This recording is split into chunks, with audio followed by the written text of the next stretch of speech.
this is exhibition, A Journey of Iceland, from darkness to light.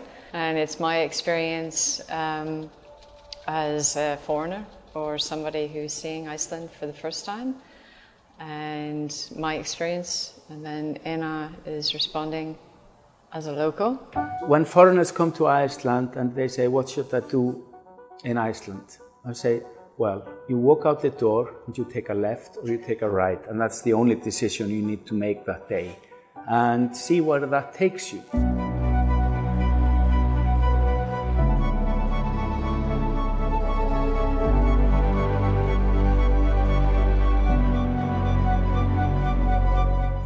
So when I travel, I always bring a journal, and just to write down my thoughts, because you forget a lot of things unless you write it in the moment or soon after. For this trip, I was really inspired, and it wasn't just travel notes. I was getting, inspirations for pieces, so I started writing, and even after I had finished the trip and left, I was still writing, and there were still ideas coming, so I got the idea for an exhibition and multimedia, right? So art and collaborating that with my writing, and let's add music so it's immersive, so it's all around you. The conversation is all around you.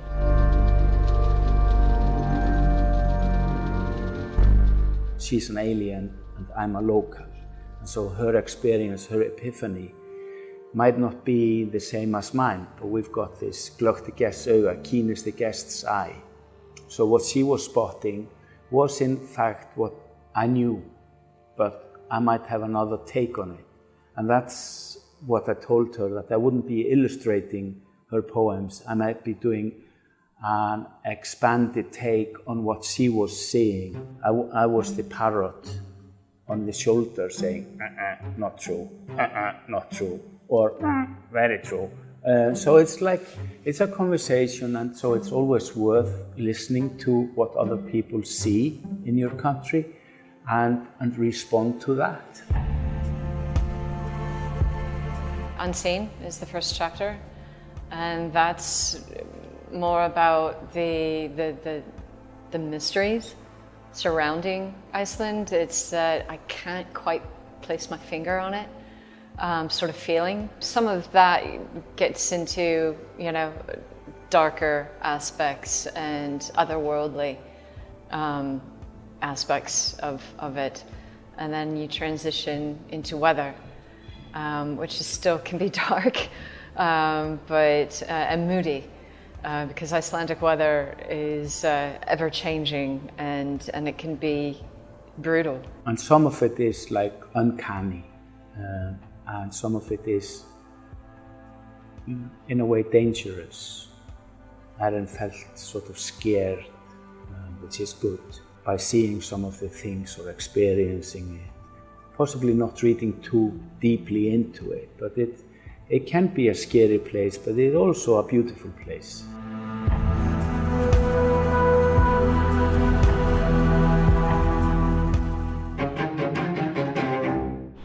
I'm working with this charcoal here,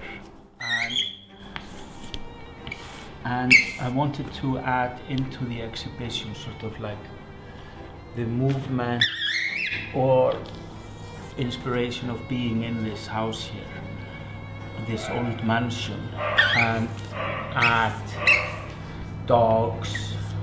We can add a dog barking, going woof woof, and so there's always constant movement in the drawing, in the poems, and in the music, in the exhibition. So instead of just bringing in a narrative of a book, we're doing an exhibition of my reaction to being here in Ohio. You might think, oh, what is he trying to say? Is he so depressed that he needs to do it in charcoal? No, I'm not. Might have angst, but I'm not really depressed. I see the light in all of the pieces, in the art and in the poetry and in the music. There is some kind of exposure to a loads of emotions and experiences and epiphanies. We've covered unseen, and we've covered the weather, and then we've got culture. And it's like in Icelandic, we don't have the word please. And so I think that's sort of the mentality of Iceland. I get always surprised when people go into the shops and they say Coke and Snickers. I'm always amazed that they know what you want, because you don't say, can I have Coke and Snickers, please? We just say Coke and Snickers. Yeah, and it's version of being rude. And we've just recently started learning how to queue up. And for me, having this fear of people and queuing, it's like, I just get agitated. People are always bursting in front of you, but in my righteousness, I know that I'm being served when my time comes, but other people don't take notice of that. It's so difficult to be me sometimes.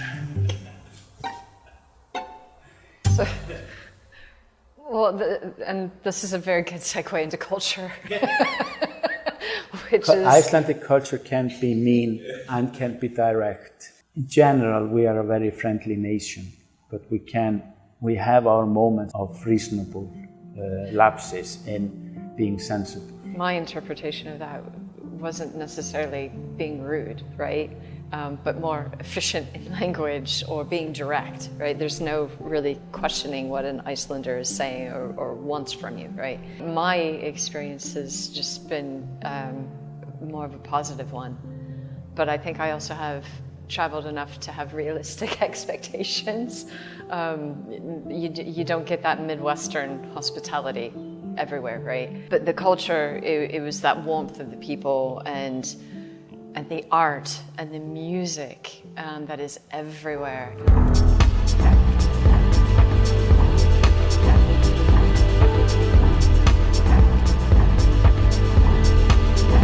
After several months of Einar and I kind of getting into a flow and creating, I would send him poems, he would send me art, and we were just in that creative phase. Then we were ready to bring in music. And so Einar introduced me to Cactus. I always use music or sound in my exhibitions, and so it was very natural that we would find someone to do music within this context. Yeah, I knew a little bit about what Aaron and Einar was doing way before I'm involved in it, due to the fact that Einar is my father. The music has to be in some sort of dialogue with the other things that it is matching with. It's 4 chapters that I have to take the essence out of and understand what that is and how I could create some nice company to that. As a music for a gallery, you don't know when people walk into it. As my chapter timelines become independent, because they are not all equal in length. So there will be, a composition happening here. You will hear new things at the same time as something else.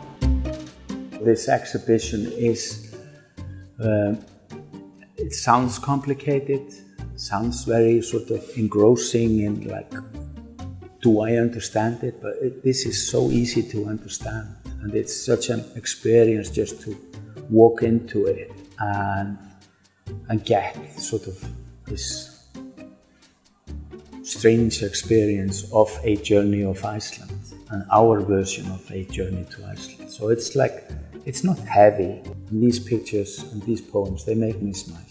They're fun. This is fun, even though we can talk a bit highbrow about it.